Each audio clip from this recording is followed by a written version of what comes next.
ఇప్పుడే ఎన్గోల్డ్ బయర్స్ కి కాల్ చేయండి. మీ తాకట్టు బంగారం కష్టాలకి గుడ్ బై చెప్పండి. నమస్తే, వెల్కమ్ టు ఐ డ్రీమ్. నా పేరు వలి.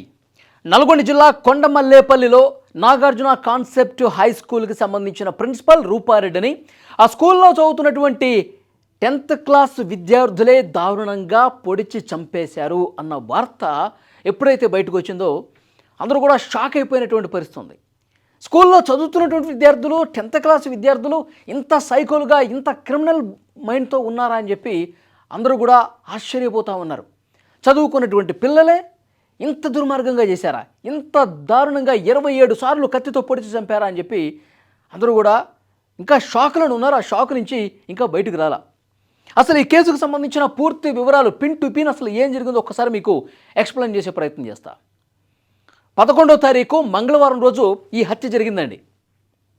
పోలీసులు ఈ హత్య సాయంత్రం 6 గంటలు 7 గంటల ప్రాంతంలో జరిగితే ఆ తర్వాత రోజు ఉదయం ఇన్ఫర్మేషన్ బయటకు తెలిసింది. పోలీసులు వచ్చారు, క్లూస్ టీము, డాగ్ స్క్వాడ్తో వచ్చారు. మొత్తం కూడా అక్కడ ఏమైనా ఆధారాలు దొరుకుతాయని చెప్పి ప్రయత్నం చేశారు.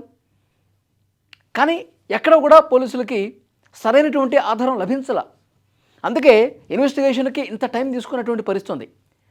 మరి 11వ తారీఖు రాత్రి హత్య గావించబడినటువంటి రూపారెడ్డి కేసుకు సంబంధించి పోలీసులు ఎన్ని కోణాల దర్యాప్తు చేశారు, ఆ స్కూల్లో చదువుతున్నటువంటి 2 10th క్లాస్ విద్యార్థులే చంపారు అని ఎలా తేల్చారు, ఈ విషయానికి వస్తే పోలీసులు వారం రోజుల పాటు చేస్తున్నటువంటి విచారణలో భర్త రాజేందర్ రెడ్డిని 3 రోజుల పైగా విచారణ చేశారు. ఆయనకు సంబంధించిన ఫోన్లు, ల్యాప్టాప్లు అన్నీ కూడా సీజ్ చేశారు. అందులో డేటాను పరిశీలించారు. ఎక్కడ కూడా లాభం లేకుండా పోయింది. ఎలాంటి ఆనవాళ్ళు, ఆధారం దొరకల.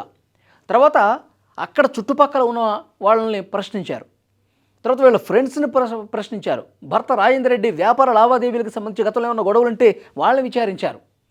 ఇక స్కూల్లో ఏమైనా గొడవలు ఉన్నాయా, స్కూల్ ప్రిన్సిపాల్ కదా, స్కూల్ ఎవరైనా భాగస్వాములు, లేకపోతే స్కూల్లో ఉన్న స్టాఫు, తర్వాత స్కూల్లో చదువుతున్నటువంటి పిల్లలు, వీళ్ళందరినీ కూడా విచారిస్తున్నటువంటి క్రమంలో మొదటిగా ఆధారం లభించాల.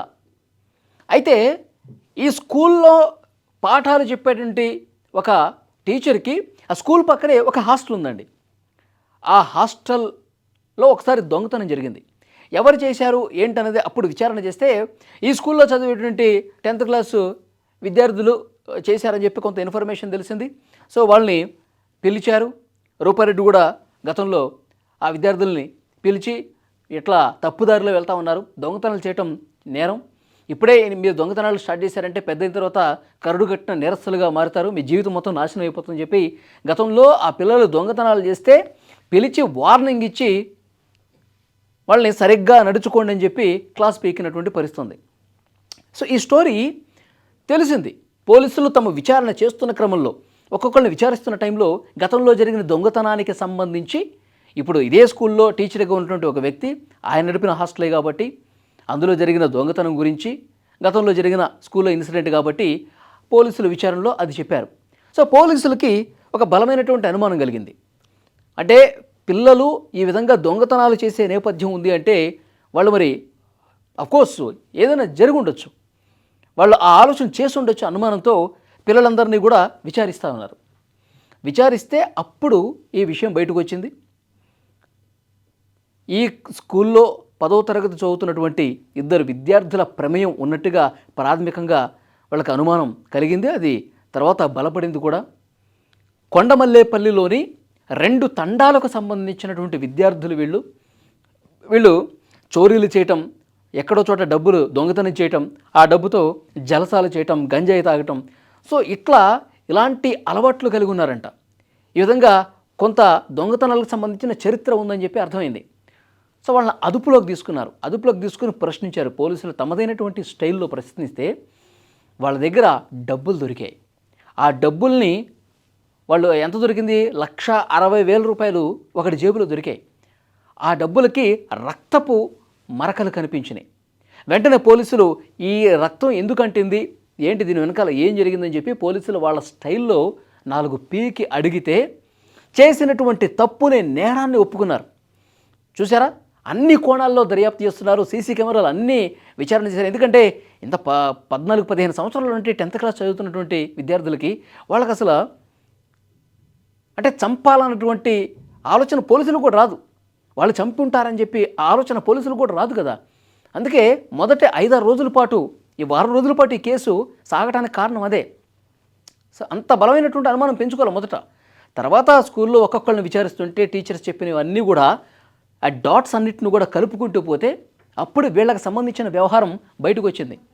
సో డెఫినెట్గా రక్తపు మరకల గురించి, ఆ డబ్బు కంటినటువంటి రక్తపు మరకల గురించి అడిగితే అప్పుడు చేసినటువంటి తప్పుని, ఆ నేరాన్ని ఒప్పుకున్నటువంటి పరిస్థితి ఉంది. మొత్తం పిన్ టు పిన్ ఏం చేశాం, ఎందుకు చేసాం అనేది కూడా చాలా క్లియర్గా చెప్పారు. మేము డబ్బులకి అలవాటు పడిపోయాం, మాకు జలసాల అలవాటు, డబ్బులు ఎక్కడైనా దొంగతనం చేయడం, వాటితో ఫుల్గా ఎంజాయ్ చేయడం, ఇవన్నీ కూడా పోలీసుల ముందు ఒప్పుకున్నారు. అయితే ఆ రోజు ఏం జరిగిందంటే ప్రిన్సిపల్ ఏ టైంలో స్కూల్కి వెళ్తారు, స్కూల్ నుంచి ఇంటికి వెళ్తారు, ఏ టైంలో ఒంటరిగా ఉంటారు, ఇవన్నీ కూడా మాకు సమాచారం తెలుసు. సో మేడం బ్యాగులో ఎప్పుడు కూడా డబ్బులు ఉంటాయి, మేడం బ్యాగులో ఉంటున్న డబ్బుని దొంగతనం చేయాలన్నదే మా మొదటి ఆలోచన.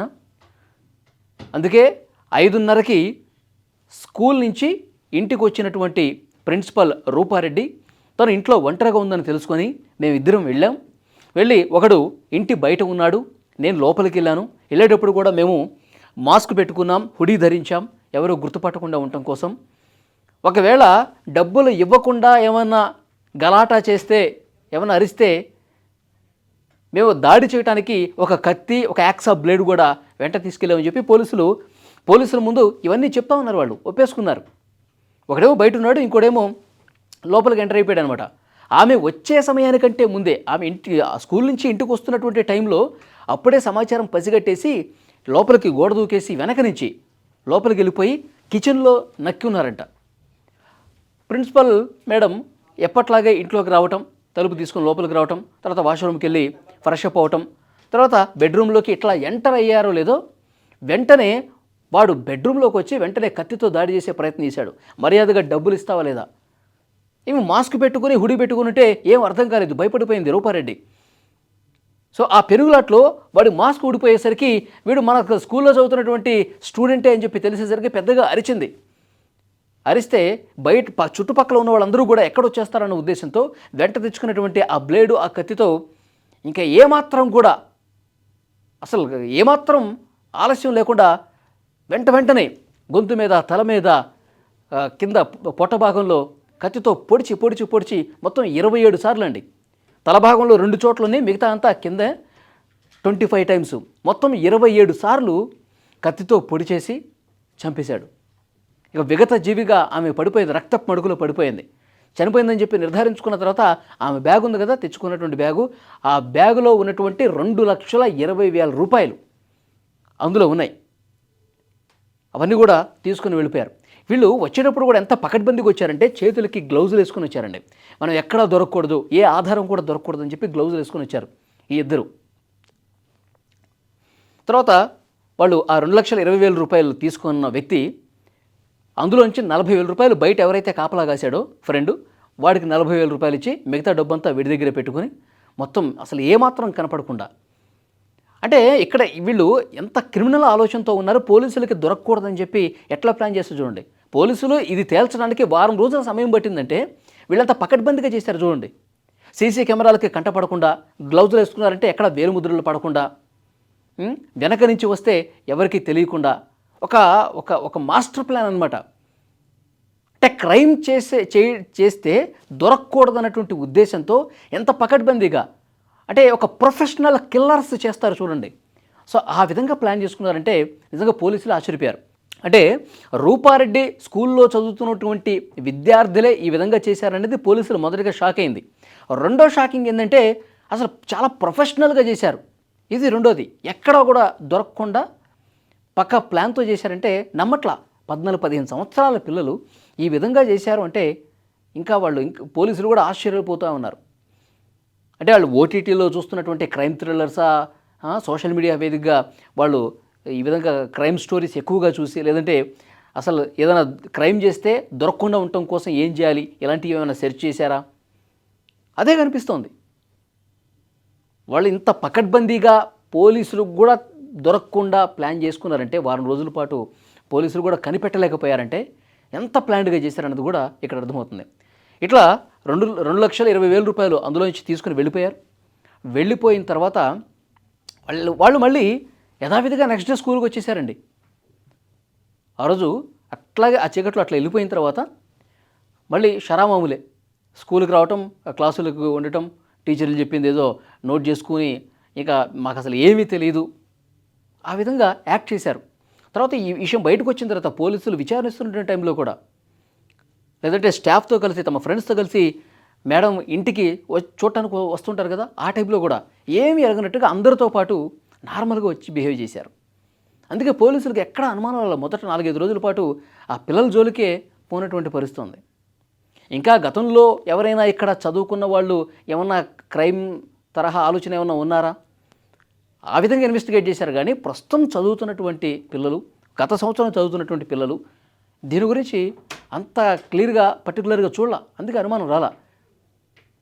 సో ఇది అంటే పిల్లలు ఏ విధంగా తయారవుతున్నారు, ఎంత దారుణంగా బిహేవ్ చేస్తున్నారు, ఎంత దుర్మార్గమైనటువంటి ఆలోచన చేస్తూ ఉన్నారు.